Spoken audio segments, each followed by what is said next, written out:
Ndidi, the story about a girl who was different.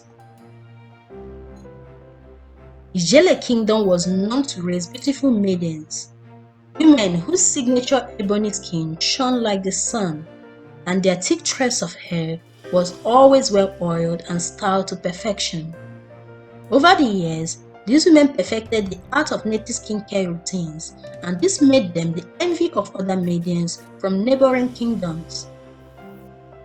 It is believed that Ulumiri, the goddess of beauty, fell in love with an indigene of the land, which is why the women carry traces of her ageless beauty.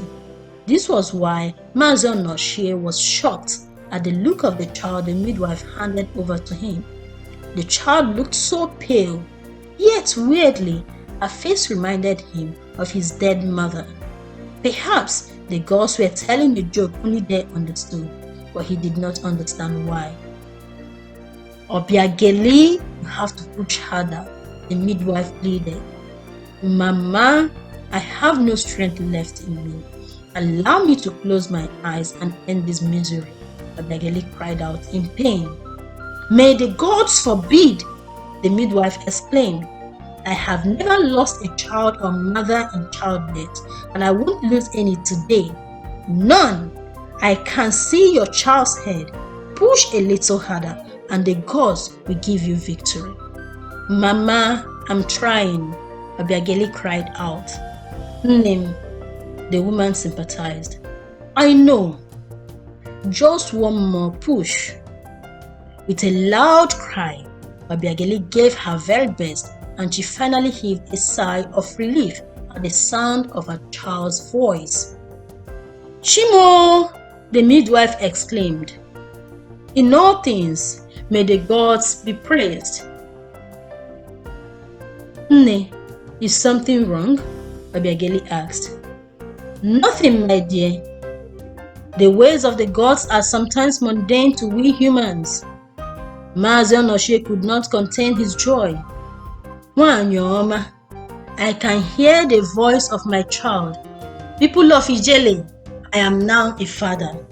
As Mazi Onochie was rejoicing and sharing food and drinks, the midwife handed him the child and the whispers began. Why is the child looking so white? The woman whispered. I think the gods are punishing his wife for infidelity, another retorted. Ewo! Chimegunamo! Tofia! A man exclaimed.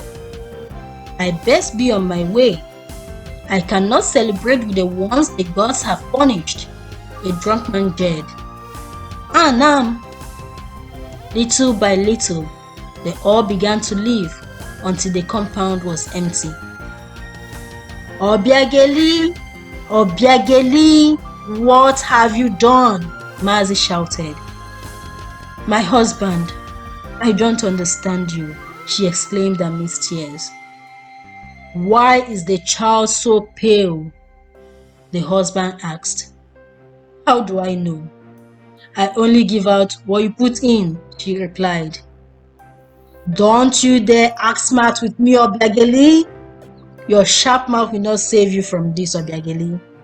I have given you all the love, care, and protection a man can offer. Why will you do this to me?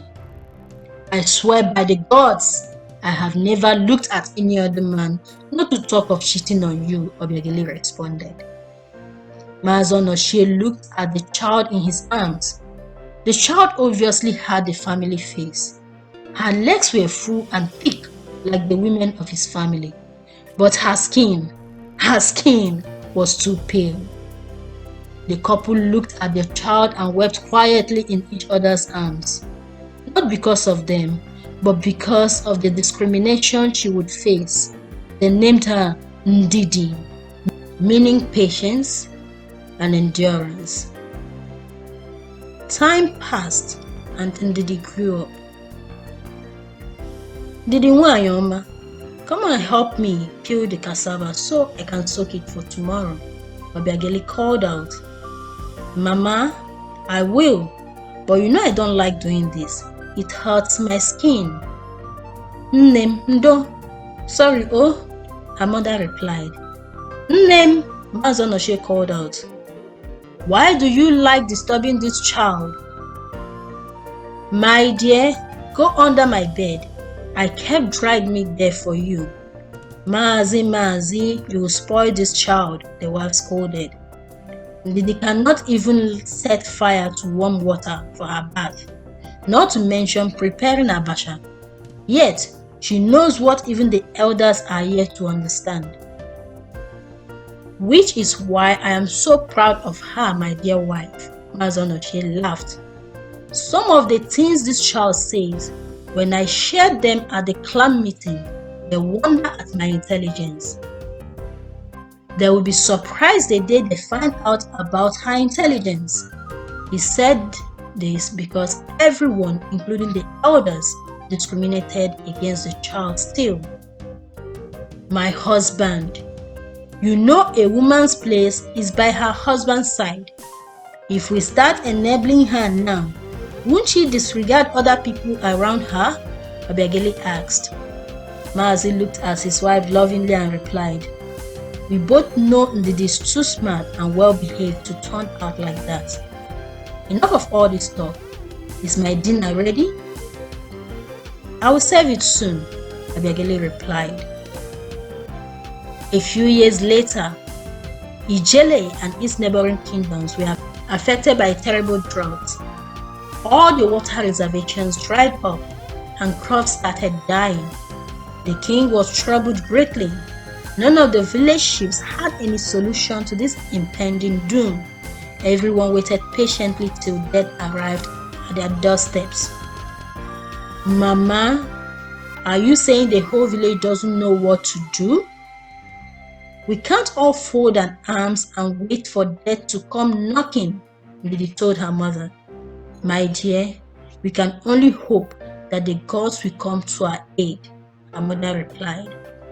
I will wait for Papa to return. I have a few things to discuss with him, she said to herself. When her father returned, she told him about her dream. Papa, I think I have a solution to our problem, she spoke softly. I had a dream. I saw a very fair lady, and she sure directed me to a spot close to Ugweli Hills. There, I could hear the sound of rushing water, and she told me that the water supply hidden under there would serve the village for a long time. I have designed a plan to help us draw out this water and also sell it to other kingdoms. Do not worry, Papa. The gods have not forgotten us. This idea from Ndidi saved the entire village.